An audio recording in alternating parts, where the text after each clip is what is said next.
en donde nuestro primer expositor, el señor Francisco Claro Neus, doctor en física de la Universidad de Oregón, Estados Unidos, profesor también titular de la Pontificia Universidad Católica de Chile, ex decano de la Facultad de Educación y es director de investigación y posgrado de esta misma universidad, donde también es miembro de la Academia de Ciencias y fellow de la Sociedad Americana de Física, también donde fue cátedra presidencial en Ciencias, miembro del Consejo Superior de Ciencia, presidente de la Sociedad Chilena de Física, miembro asociado del Centro Internacional de Física Teórica de Trieste, en Italia.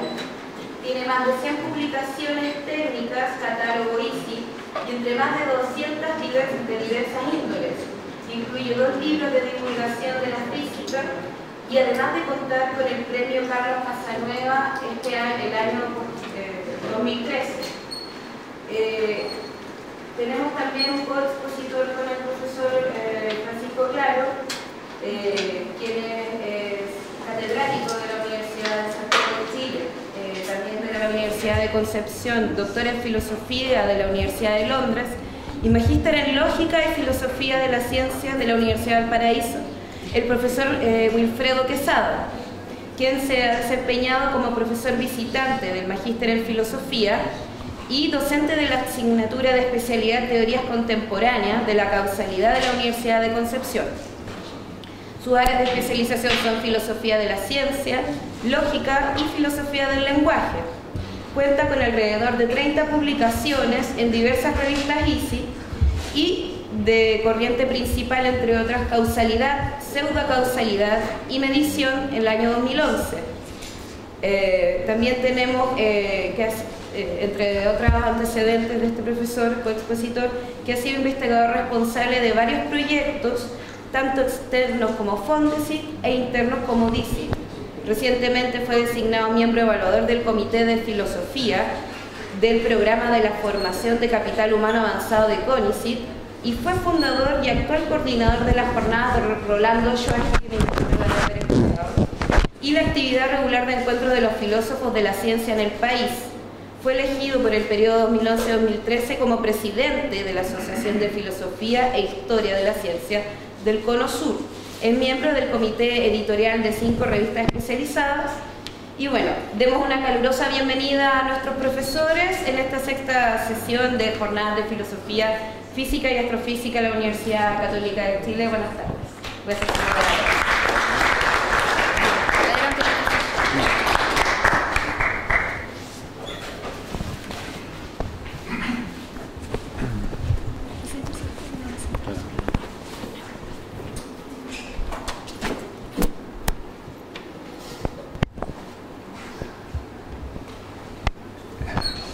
Agradecer en primer lugar la invitación a este encuentro, a este seminario. Recuerdo personas que están aquí en la primera fila, con los cuales nos juntamos con propósitos similares hace ya una buena cantidad de tiempo, en tiempos en que Rolando Schwarzkopf era decano de esta facultad de matemáticas, en honor del cual este edificio fue nombrado. Así que un poco un homenaje a él en esta ocasión.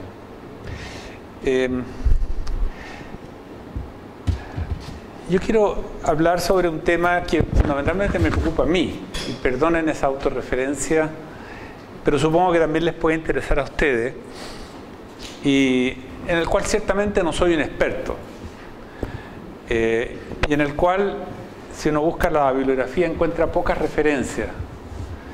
Sin embargo, me parece que es muy importante, y ese tema tiene que ver con algo que sí es muy cotidiano, digamos. Si me permite, estos 2 vasos.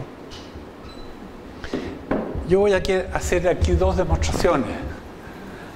La primera, dejar caer mis llaves. Caen. Vuelvo a dejar caer mis llaves. Y vuelven a caer. Y lo hago 328 veces. Y la 329 digo, ajá, si la suelto van a caer. Y lo hago nuevamente la 329 y caen. Entonces, yo digo, tiene que haber una ley. Y puedo formular esa ley. Y puedo decir que mis llaves son esclavas de esa ley. La ley puede ser, por ejemplo, el suelo atrae a mis llaves. O puedo generalizarla y decir, la tierra atrae a todo lo que está cerca de ella. ¿Ya? Y puedo seguir generalizando y encontrarme con algunos problemas, como por ejemplo alguien me dice, ¿qué pasa con partículas que no son como las llaves? No tienen esta propiedad pesante de las llaves. Son atraídas o no por la Tierra. A lo mejor son excepciones y a lo mejor no son esclavas de esa ley, pueden ser esclavas de otra ley, como el caso de los fotones, que son las partículas de luz. Pero claramente mis llaves son esclavas de esta este necesario comportamiento. Por otro lado, aquí tengo dos vasos y yo tengo sed. ¿Ya? Entonces, yo lo que hago es tomar este vaso y sacar un trago. ¿Y por qué lo hice? Porque yo sé que este vaso es de ella y no quería interferir con su tomar de agua. Entonces tomé una opción libre y es que escogí el primer vaso que tenía más agua, así que a lo mejor convenía más, pero además por delicadeza con ella, para no interferir con su tomar de agua. Y yo digo, eso ocurrió en forma como una ley de la naturaleza, o ocurrió como un acto de libre voluntad mía, libre albedrío, diríamos. Entonces yo quiero como separar esas dos situaciones. Una situación cotidiana en que parece haber leyes que causan un comportamiento necesario y mis llaves no son libres de, por ejemplo, subir. Y la demostración es que cada vez que yo las tiro, las suelto, caen. Y otro comportamiento o otra situación en la cual te ha involucrado una persona como yo, y en el cual yo digo salud y me tomo un trago de agua, ejerciendo lo que yo quiero llamar aquí la libertad. Ahora, la pregunta acerca de ejercer la libertad es si esa libertad verdaderamente existe o es una ilusión. Y ese es un poco el tema que ha sido abordado históricamente, especialmente desde la filosofía originalmente, pero después desde la psicología.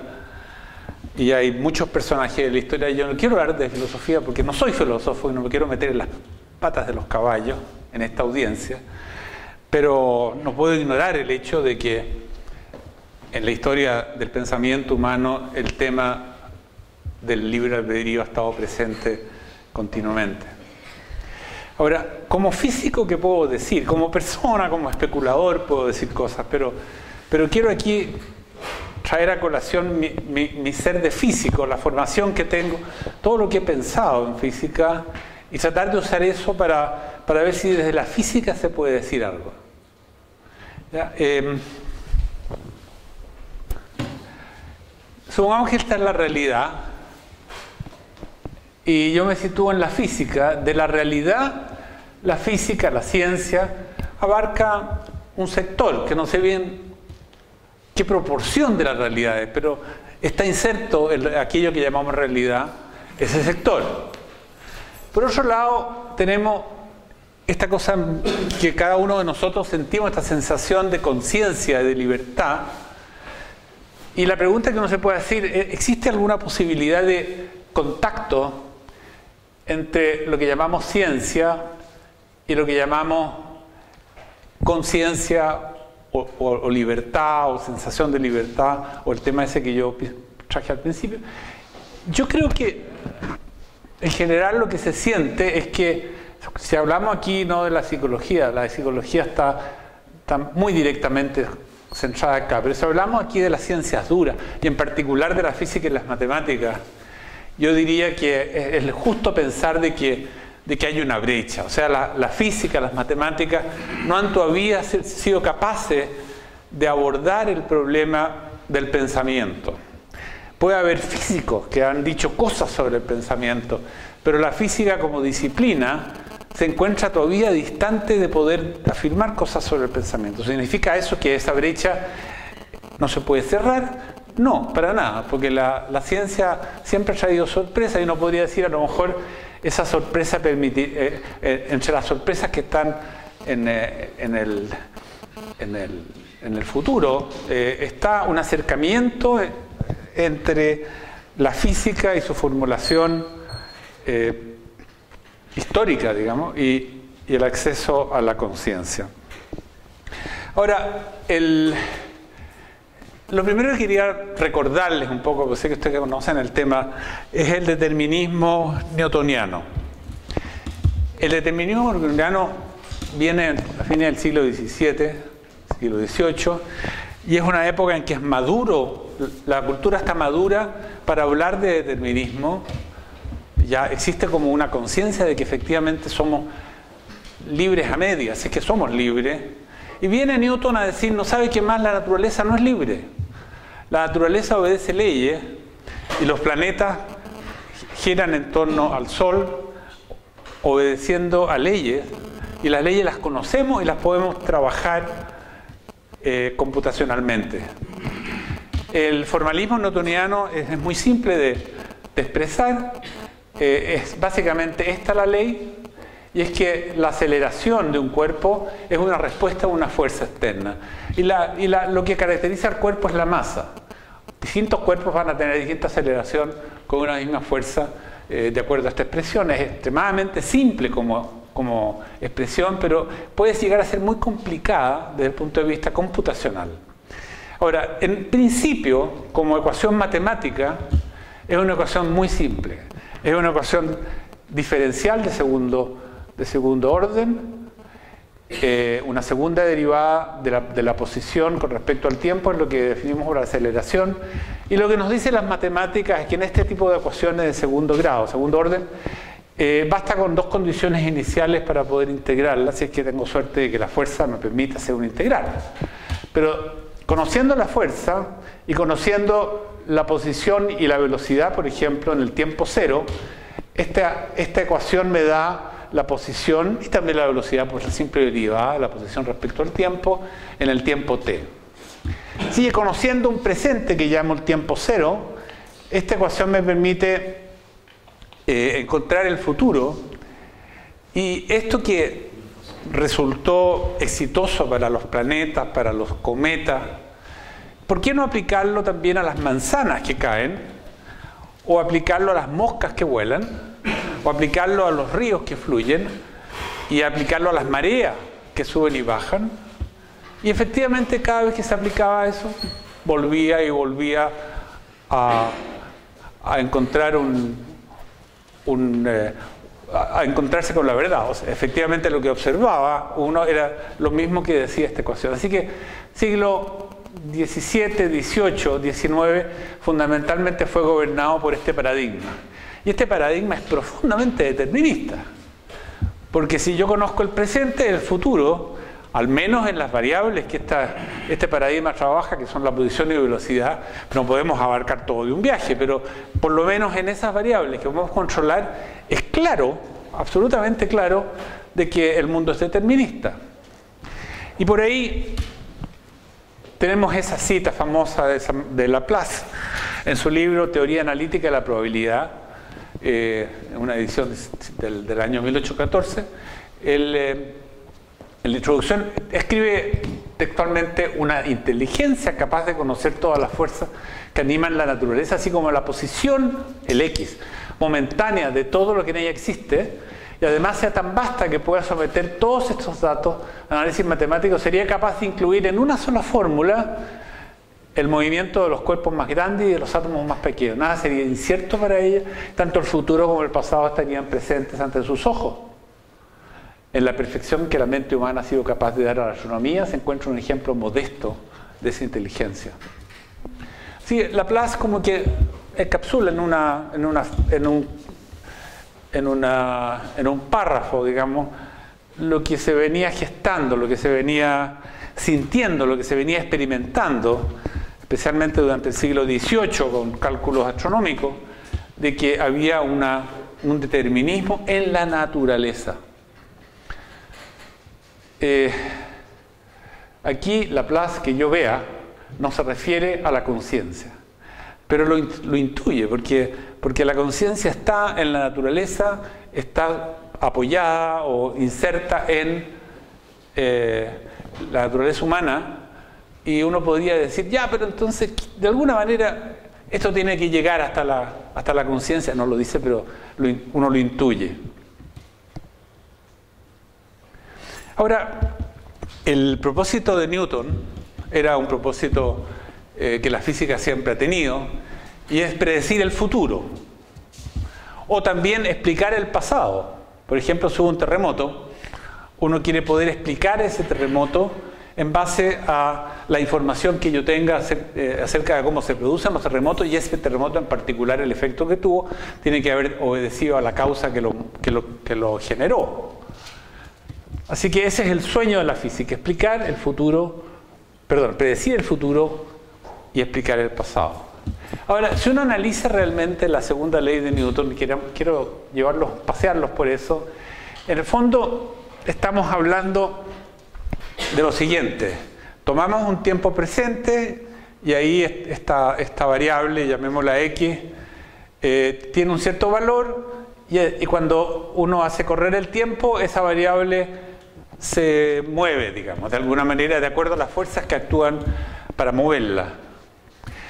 La estrategia de Newton es decir, bueno, este pedazo de la curva es muy chueco, no puedo basar en este pedazo de la curva la información que me permita hacer una extrapolación hacia el futuro, pero lo más sensato es hacer que ese pedazo de la curva y el delta t que está asociado a él, el intervalo de tiempo asociado a él, hacerlo tender a cero, cosa de quizás en el límite, cuando el tiempo es igual a cero, ya tengo toda la información necesaria para hacer un proceso matemático que me dé la forma de la curva. Esa es la estrategia de Newton, por lo menos tal como la vemos hoy día. Y es lo que nos lleva a lo que se llama el cálculo diferencial, ¿cierto? Entonces, para hacer eso, lo que tenemos que hacer es interpretar F igual a m por a de la siguiente manera. A, la aceleración, es el límite cuando el cambio en velocidad que se produce en la posición en el movimiento de un cuerpo es acompañada con un intervalo de tiempo que se hace tender a cero. Entonces, A como una derivada de la velocidad es el límite cuando delta t tiende a cero de ese cociente. Ahora, ¿qué es lo que es B, que está involucrado en el cociente? Es el límite cuando también delta t tiende a cero del cociente entre el cambio de posición y el tiempo transcurrido. Eso todo lo sabemos clarito. Pero les hago notar aquí que este delta t que tiende a cero necesariamente hace que en un mundo continuo, hace que delta b tienda a cero y delta x tienda a cero. Así que para que esta ley tenga sentido, yo tengo que hacer delta t tender a cero y con eso necesariamente obligar a delta x y a delta b tender a cero. Ni un problema, salvo lo que descubrió la física cuántica. Y es que delta x y delta b, estas dos magnitudes aquí en el numerador, no las puedo hacer tender simultáneamente a cero. Están limitadas por el principio de incertidumbre de Heisenberg, que obliga al producto de estas dos magnitudes a ser mayor que un cierto valor. Esta es la constante de Planck dividida por 2pi, y esta es la masa de la partícula que esté uno estudiando. Así que, de alguna manera, si esto es cierto, y si esto se valida, cosa que ocurrió con la física cuántica, entonces este esquema se cae. Porque no podemos ir al límite que este esquema requiere.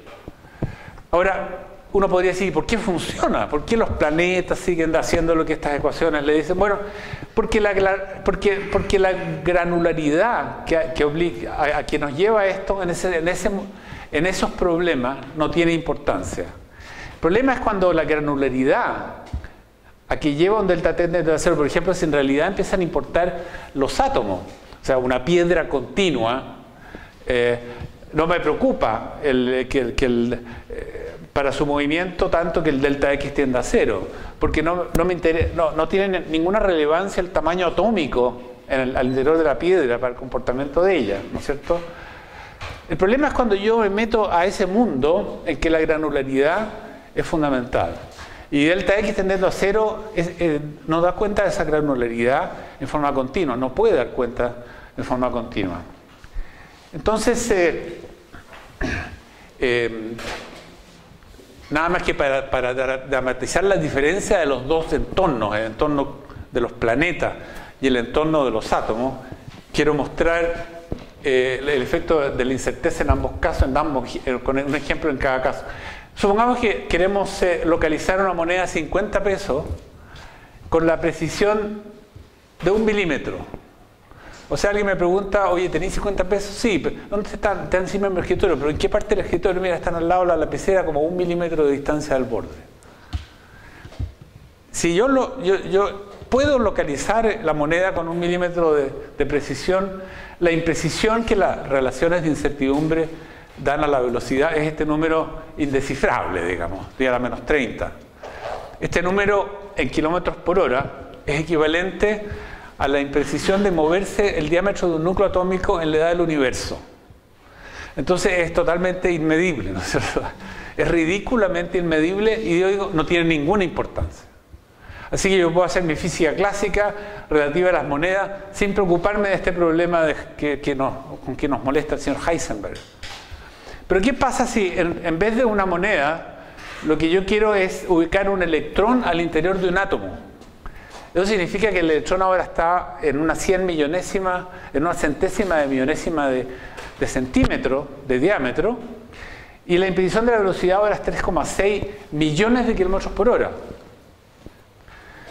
¿Ya? Esto en metros por segundo son aproximadamente 1 millón de metros por segundo, si no estoy mal, y 1 millón de metros por segundo es la distancia, son 1000 kilómetros por segundo, o sea, es que como ir a Puerto Montt en 1 segundo y sobra tiempo todavía.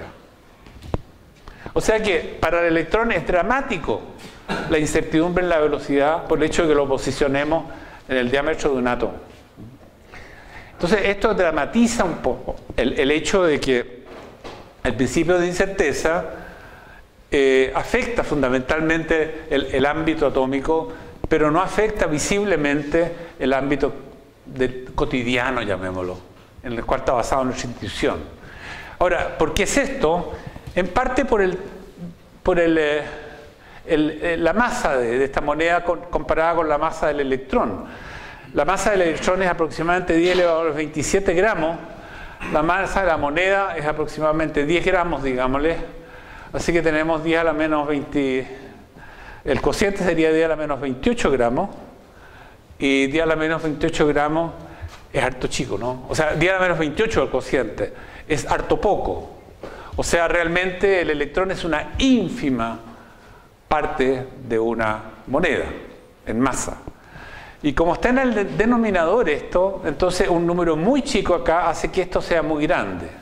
Por otro lado tenemos la constante de Planck, que sabemos que es muy pequeña y que afecta a las dos cantidades por igual, así que esta es como una constante para todos los casos, pero aquí lo que está haciendo la diferencia es la masa en el denominador, que es tan diferente para la moneda que como es para el electrón.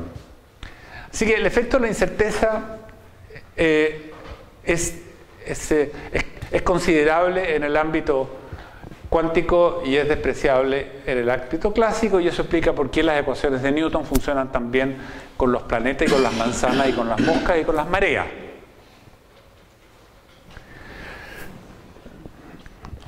Ese esquema es, como decía, determinista, lo que significa que, conocido el presente, el futuro está desplegado, digamos. Yo puedo computacionalmente acceder al futuro, puedo decir qué va a pasar en 1 hora más, puedo decir cómo va a ser la posición de la Luna quizás en 3 meses más, y eso lo puedo hacer computacionalmente con algún modelo de computación que me lleva de un tiempo t1 a un tiempo t2 a través de una trayectoria en un diagrama posición-velocidad.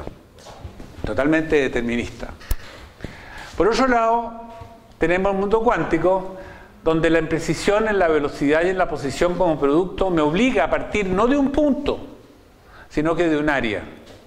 Y al partir de un área, y por lo tanto no poder definir qué punto del área es la inicial, yo puedo llegar a cualquier parte. ¿no es cierto?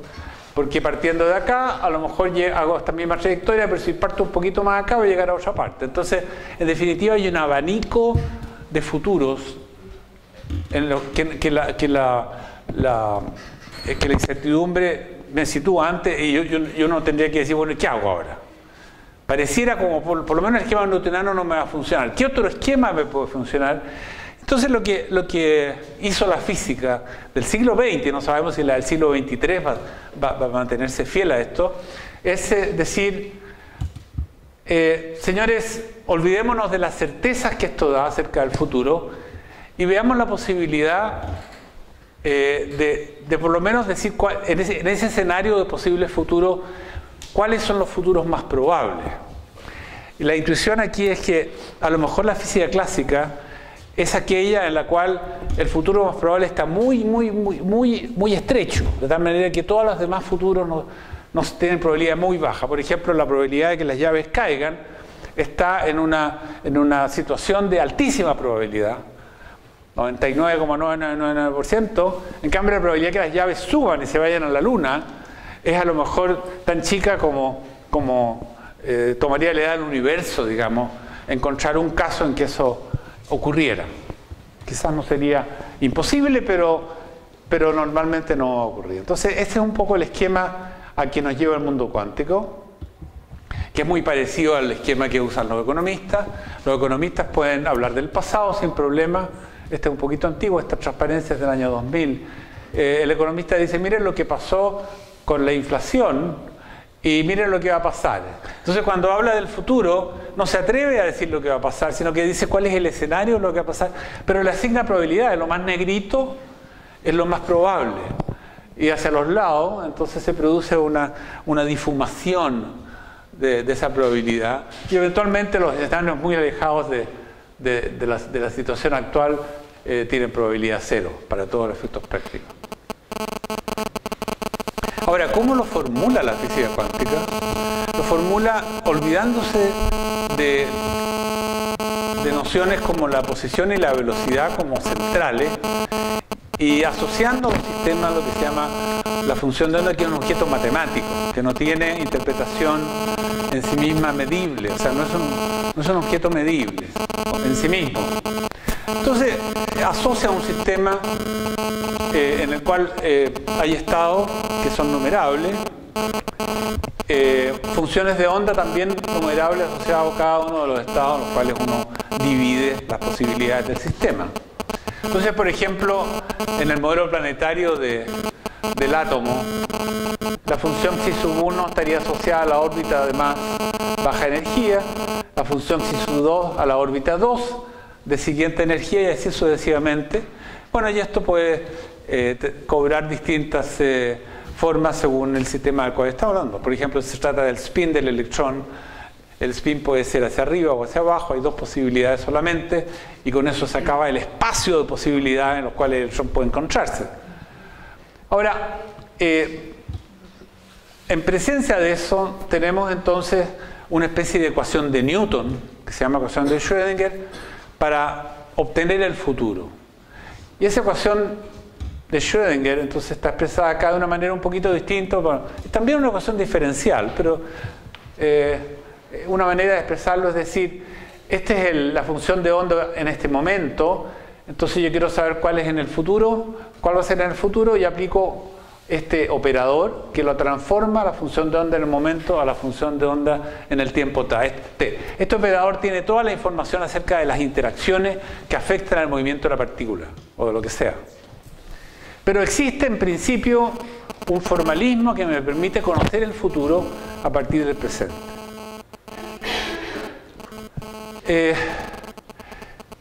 Ahora, este formalismo es medio extraño porque no habla de magnitudes directamente medibles, sino que de estados descritos por una función de onda. Ahora, uno puede acceder a las magnitudes medibles a través de operaciones estadísticas. Voy a explicar un poquito lo que quiero decir aquí. Por razones matemáticas, siempre este es un conjunto que se llama un conjunto completo de funciones que permite expandir la función de onda en términos de ese conjunto completo de funciones. Y desde el punto de vista de la interpretación física de esta descripción, hay básicamente dos ingredientes. En primer lugar, en el tiempo t yo pude haber partido, por ejemplo, con un estado puro, llamamos, que podría haber sido el estado psi sub 1. Pero a medida que empieza a correr el tiempo, el operador U, con todas sus interacciones, me va a llevar ese estado inicialmente psi sub 1 a una mezcla en que van a aparecer todos los demás estados. Y esa mezcla matemáticamente es esta suma.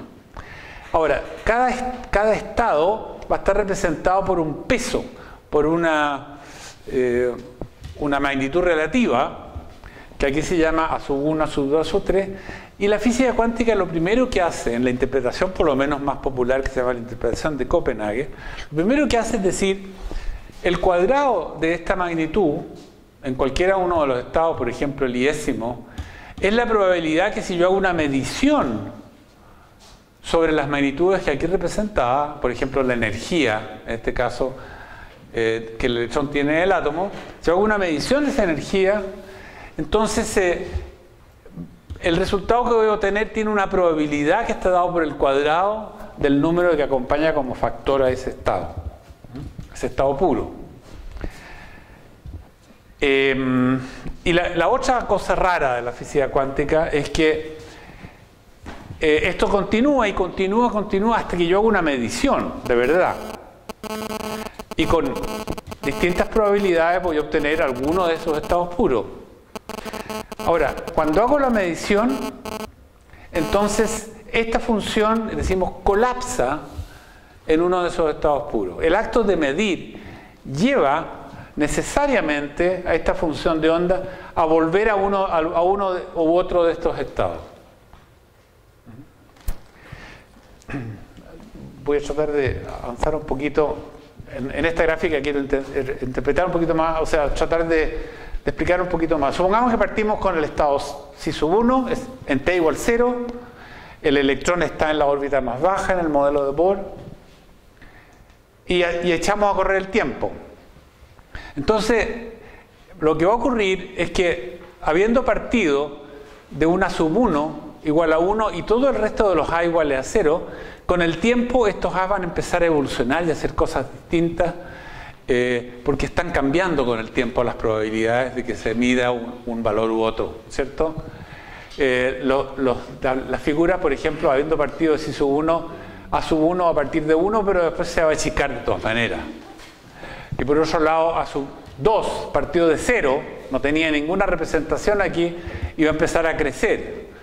De tal manera que en un tiempo arbitrario t, yo hago una medición y todos los estados tienen probabilidad no nula.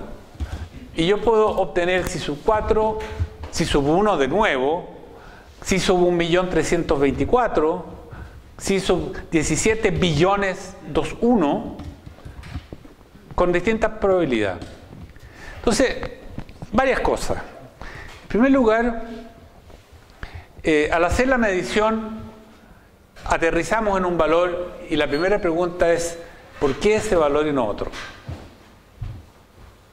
En este ejemplo, ¿por qué psi sub 4 y no psi sub 21? Y la física cuántica no tiene respuesta para esa pregunta.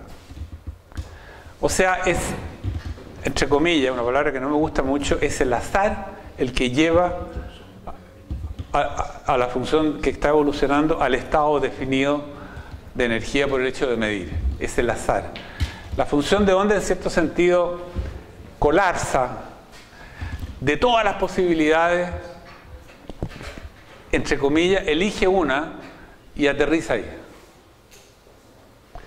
Y como les digo, es muy importante esto, el acto de colapsar de la función de onda no se sabe cómo ocurre. O sea, no existe una ley de Newton para ese acto. Yo estoy aquí con muchas posibilidades y repentinamente aparece una. ¿Cómo se llevó a la función a esa una? La física cuántica no lo sabe, no lo responde. La única palabra que se usa es azar.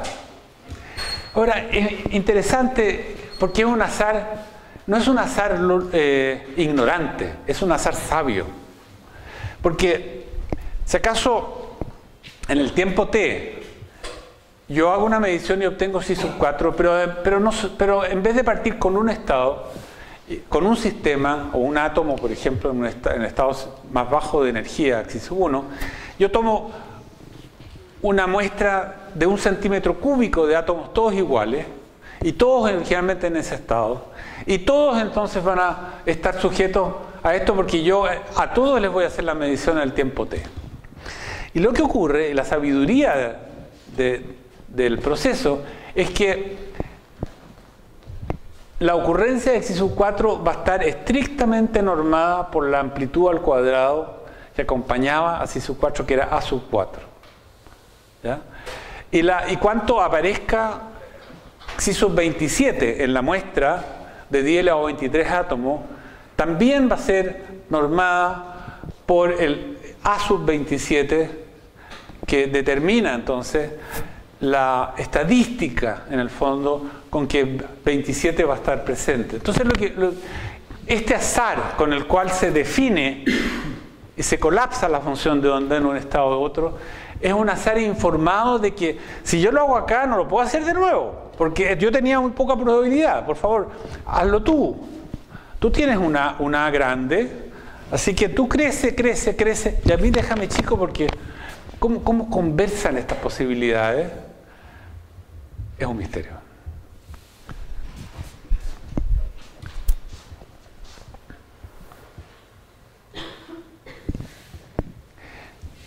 Ahora, esto ocurre en los átomos, ¿no es cierto? En dominio en el cual la incertidumbre es la que gobierna todo. ¿Qué pasa en el dominio donde estamos nosotros? Y está la pregunta original de la conciencia. Y aquí quiero traer a colación. A ver, yo quiero decir una cosa con toda claridad. No esperen que yo dé respuesta a las preguntas que estoy planteando, sino que yo digo que la física cuántica no sabe eso. No sabe, no, yo tampoco sé. Pero quiero dejar plantear la pregunta. ¿Por qué ocurre eso? ¿Y cuál es el capricho que llevó a la función de onda a aterrizar en psi sub 4? Si es que hay un capricho. Y si es azar puro, ¿qué es eso el azar? ¿Qué es el azar? Son preguntas.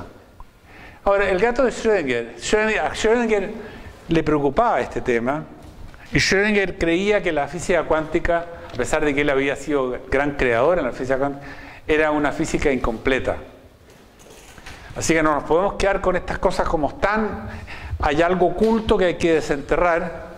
Y para plantear un problema que él visualizó, es el problema de cómo uno puede ir de eventos cuánticos a eventos macroscópicos en los cuales están involucradas no una partícula, sino que el tamaño de nosotros y las masas de nosotros en forma continua. Podemos ir entonces él ideó este experimento. Supónganse que ustedes tienen una caja completamente hermética, una caja de acero, y adentro de la caja ponen un gato. El gato está vivo, pero en la caja hay un frasco de veneno. Es terrible un poco. Los ecologistas no deben gustarles mucho pero es un experimento pensado, nunca se hizo. El frasco de veneno puede ser quebrado por un martillo, y el martillo está conectado a un contador Geiger que tiene un mecanismo tal que cuando una muestra radioactiva decae, entonces el contador Geiger registra la existencia de la partícula, y al registrar la existencia de la partícula la amplifica, y el mecanismo convierte el martillo en un caedor, digamos, que rompe el frasco se desparrama el veneno, y los humos del veneno entonces hacen que el gato muera. Entonces ya esto metemos el mecanismo primero, lo dejamos arreglado, la muestra radioactiva está ahí, y por ejemplo el tiempo de decaimiento de la muestra son 3 horas.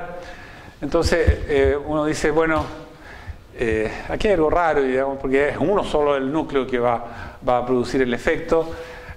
Pero en todo caso, si la muestra tiene un tiempo de vida muy largo, uno puede esperar que por lo menos todo el arreglo no va a pasar nada, y una vez que cierra la puerta todavía no ha pasado nada, y lo que pase va a pasar después, y va a ser por efecto del azar lo que pase, porque el núcleo atómico se comporta como un objeto cuántico. Y el núcleo atómico tiene dos posibilidades: o haber decaído o no haber decaído, xi sub 1 o xi sub 2. Cuando yo cierro la puerta está en el estado xi sub 1, no haber decaído. Pero cuando ya empieza a contar el tiempo y yo no estoy mirando, no estoy haciendo mediciones, entonces con el fluir del tiempo el A que acompaña al gato vivo empieza a achicarse. Empezó con 1 y el otro con 0. El A1 empieza a achicarse y el A del gato muerto empieza a agrandarse. Eso está expresado aquí. Esta es la función de onda del gato vivo y esta es la función de onda del gato muerto, y estas son las probabilidades que lo acompañan. Entonces G es una función que evoluciona de acuerdo al U del problema, haciendo que cambien el A y B con el tiempo. Eso es lo primero. Entonces estas son las probabilidades, de acuerdo al postulado de las probabilidades, de los coeficientes que acompañan. Pero además, lo siguiente: ¿qué pasa cuando yo abro la puerta? Cuando yo abro la puerta, entonces encuentro al gato vivo o muerto, o sea, lo encuentro en uno de estos estados. Así que el acto de medir provocó el colapso de la función de onda en una de las dos posibilidades. Y la paradoja que plantea Schrödinger es: ¿cómo es posible que el gato esté en una mezcla de vivo y muerto? ¿Qué significa? ¿Cuál es la realidad del gato? ¿Hay realidad en esa afirmación? ¿El gato es una mezcla de gato vivo y muerto? ¿O la realidad gato vivo y muerto es una realidad que está solamente en mi mente? Y viene todo el problema entonces de si acaso la realidad la construye uno o la realidad subjetiva está allá afuera. O sea, se topa con ese problema, que también es un antiguo problema de la filosofía. Sigamos. John Archibald Wheeler escribió, cuando la mecánica cuántica cumplió 100 años, escribió un artículo en Scientific American y lo pone así. Es una de las personas importantes de la física teórica del siglo XX. Dice: supongamos una carta que yo apoyo verticalmente en una mesa. Entonces la distribución de la carta, digamos, de materia de la carta, es básicamente una función muy aguda. La carta está ahí verticalmente. Ahora, una vez que la apoyo, yo cierro los ojos y dejo que la carta evolucione. Entonces, un momento después, la carta puede haber caído hacia la izquierda o hacia la derecha, porque yo la dejé exactamente en la vertical. ¿Qué es lo que produjo eso? Llamémoslo azar, pero de alguna manera va a caer para un lado u otro. Pero mientras yo no esté mirando, las posibilidades de haber caído hacia la izquierda o hacia la derecha van a tener ambas una cierta probabilidad. Aquí queda clarito de que cuando ya está a punto de caer totalmente, se ha dividido por partes iguales y un 50% de probabilidad de que haya caído hacia la izquierda y otro 50% hacia la derecha. Y finalmente va a quedar en el suelo, para un lado o para otro, y entonces abrimos los ojos, y al abrir los ojos, repentinamente se materializa una de las dos posibilidades. Esa es otra manera de poner el mismo problema que Schrödinger puso con el gato. Este es menos cruento nada más. Pero es básicamente esta cosa rara de que el ser humano parece interferir en el devenir de la realidad objetiva de la física, y no sabemos bien si es que ese devenir es real o es que la imagen que nosotros tenemos es limitado, incompleto, como diría Schrödinger. Entonces, al nivel más fundamental, o es la materia misma indeterminada porque está sujeta al azar, o es nuestro acceso a ella incompleto, como diría Schrödinger.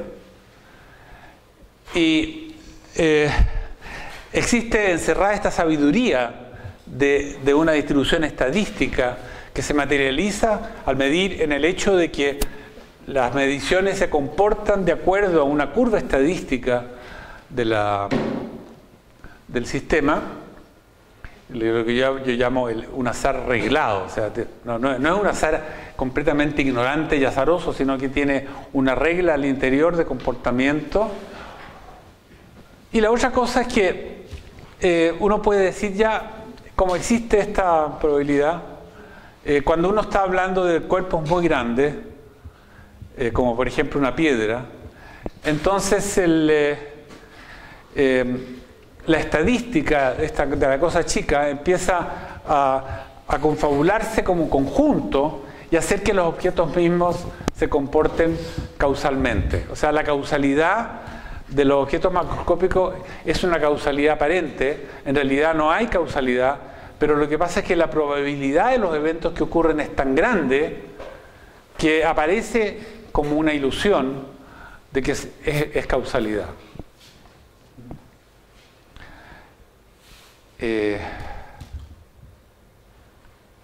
Bien, ahora quiero hacerme la pregunta, esta cosa extraña del dominio de la física cuántica, ¿qué tiene que ver con, por ejemplo, con la libertad, con el libre albedrío? Uno podría decir, a nivel más fundamental, donde existen las realidades cuánticas, el paradigma de la evolución temporal es el azar. Y el azar determina en cualquier medición el futuro. No hay determinismo. De alguna manera uno dice, bueno, pero eso de alguna manera se convierte en determinismo porque las probabilidades con los objetos grandes se hacen muy puntiagudas. Y de hecho, desde la física cuántica se puede probar la segunda ley de Newton, el F igual a m por a. Uno puede agarrar las ecuaciones, hablar de valores medios, calcular el valor medio de la aceleración, y eso uno obtiene que el valor medio de la fuerza también. Entonces, en valores medios, el F igual a m por a se cumple en rigor, y eso se cumple en rigor para los átomos, pero también para las cosas grandes, con la diferencia que en el caso de las cosas grandes, esos valores medios ocurren siempre para todos los efectos prácticos. En cambio, en el núcleo o en el átomo, esos valores medios ocurren estadísticamente y ocasionalmente y distribuidos en una gran diversidad. Entonces, mi pregunta es un poco cómo ir desde un primer nivel donde rige la realidad cuántica y donde ponemos lo que hoy día se llama el modelo estándar de la física. Está situada todos los formalismos fundamentales y las creencias, las nociones fundamentales, como qué partículas existen, qué fuerzas las rigen y bajo qué ecuaciones se evolucionan. Ahora, yo digo, podemos llegar hasta el nivel de la conciencia, de alguna manera subiendo de nivel. Del nivel más básico uno puede seguir un poco más arriba y hablar de un segundo nivel donde está la química fundamentalmente. Y ese es el nivel en que están los átomos, las moléculas, donde se habla de tabla periódica, de enlace químico, las leyes de conservación. Y uno queda contento con eso, uno sabe que en realidad lo más fundamental está en el primer nivel, pero de alguna manera, por razones prácticas, el segundo nivel es tremendamente fecundo.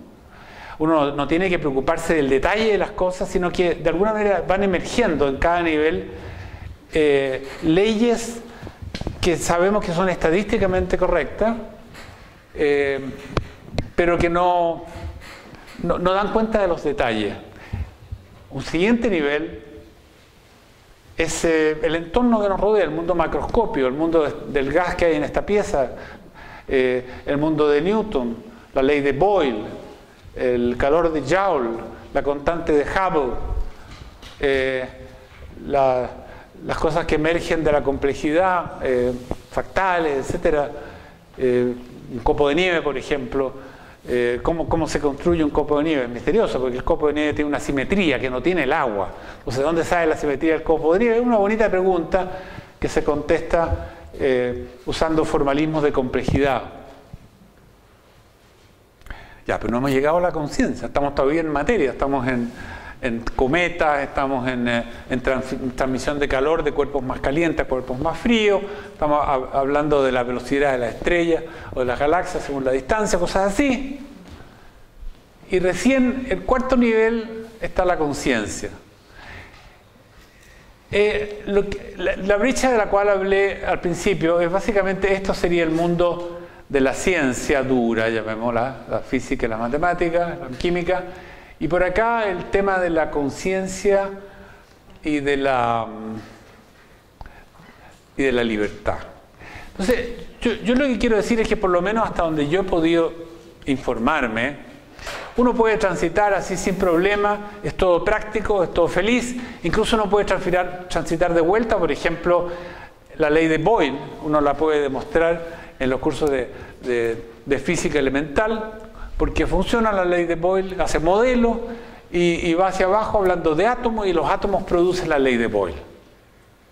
Y yo puedo perfeccionar la ley de Boyle, usar viriales y cosas raras, palabras extrañas, y hacer programas de computabilidad de realidades más finas. Pero son todas cosas ad hoc y que tienen en rigor una interpretación más estadística que es fundamental. Pero ese camino hacia allá lo hemos transitado con mucho éxito, pero quisiéramos llegar aquí arriba. Y yo lo que digo es que no puse las flechas, pero yo quisiera pensar de que aquí hay dos posibilidades, o una flecha para arriba o una flecha para abajo. La flecha para abajo significa que todo esto de acá es un producto de nuestra conciencia. La flecha para arriba es que nuestra conciencia es un producto de todo lo que hay abajo. ¿Cierto? Son esas dos posibilidades como posibilidades radicales. Ahora, ¿qué es lo que he visto yo de avanzar y pegarse un salto para allá para arriba? Muy poco. Pero lo he visto en Roger Penrose, por ejemplo. Roger Penrose es un matemático con una productividad científica de mucho valor y mucho reconocimiento, con Stephen Hawking. Tuvo algunos trabajos muy importantes en cosmología, pero también se puso a pensar acerca del tema de la física cuántica y de qué forma uno podría irse bypaseando todo esto, de alguna manera conectar el primer nivel con el cerebro. Y las primeras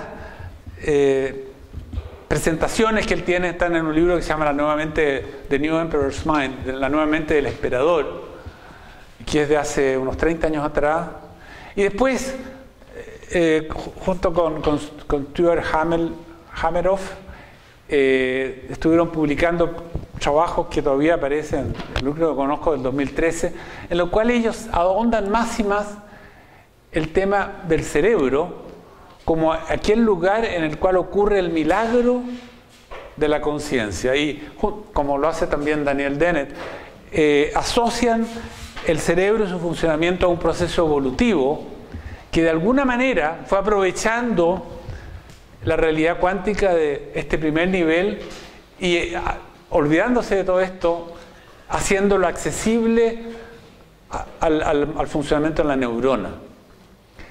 Y la conciencia para Roger Penrose, por ejemplo, es una respuesta colectiva de todas las neuronas a estados que son fundamentalmente cuánticos en los microtúbulos de la neurona. Y tienen teorías bastante sofisticadas donde hay entanglement de estados interiores. No quiero meterme en eso, en parte porque no lo he estudiado con detalle, pero lo que quiero decir es que este camino no está completamente virgen, está usado por lo menos por Roger Penrose desde el punto de vista de la física, usando solamente argumentos de la física. Las teorías son muy especulativas.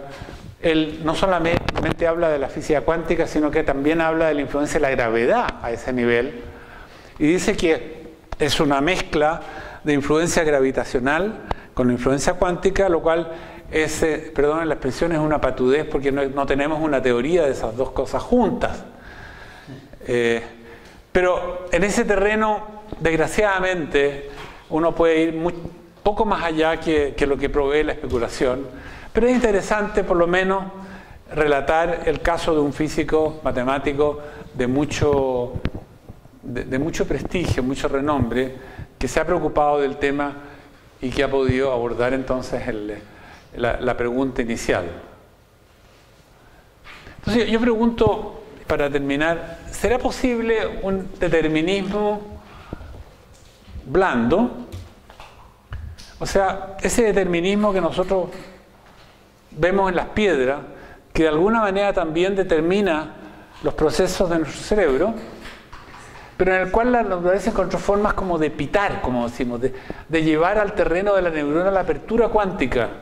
O sea, esa incertidumbre que hay al nivel cuántico, esa acción de un azar desconocido, pero regulado de alguna manera, ¿no? No es completamente bruto, sino que regulado, y que haya hecho posible que evolutivamente el cerebro humano haya aprovechado esa cosa para permitirle hacer elecciones. Y al hacer elecciones reales, poder evolucionar para su beneficio.